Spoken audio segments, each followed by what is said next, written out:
Tangga Batu juga tidak ketinggalan memanfaatkan kemudahan teknologi dalam kehidupan seharian. Jika tahun lepas kita telah membangunkan aplikasi AppSheet e-Teams, kali ini pula kad ID murid dan guru dan murid serbaguna pula akan diperkenalkan. Oleh itu, hadirin sekalian, majlis menjemput yang berhormat Puan Juminah binti Kari Elais Muhammad Hashim, Timbalan Expo Pembangunan Usahawan Koperasi dan Hal Ehwal Pengguna merangkap Ahli Dewan Undangan Negeri Pantai Kundur untuk menyempurnakan acara.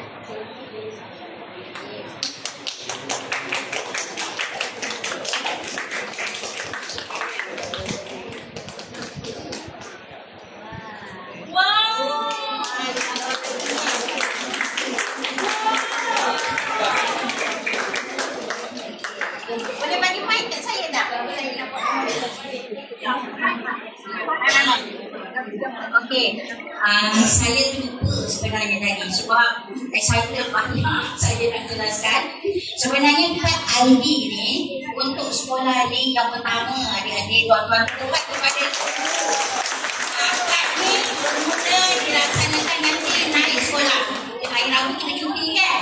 Naik sekolah kita akan gunakan ID card untuk memantau kehadiran dan juga kecemerlangan murid-murid. Jadi dia berikan percuma cikgu percuma. Jadi yang pertama di sekolah kebangsaan Tangga Batu dan di Melaka betul kan?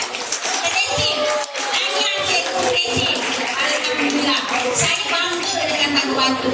Bila di sekolah Sri Tanjung, sekolah itu merupakan yang pertama mengadakan pasca pendidikan awal di dalam kawasan sekolah menengah. Alhamdulillah, tanya cikgu-cikgu di Bank Kreatif. Dan hari ini saya dikejutkan lagi dengan pelaksanaan ID card. Tanya cikgu.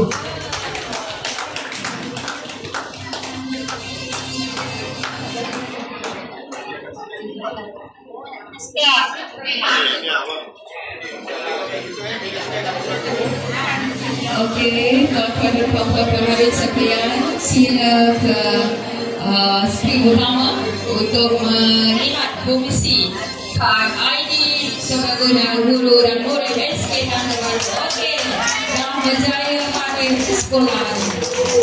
Terima kasih. Kepada Ustaz. Jangan lupa wakil rakyat.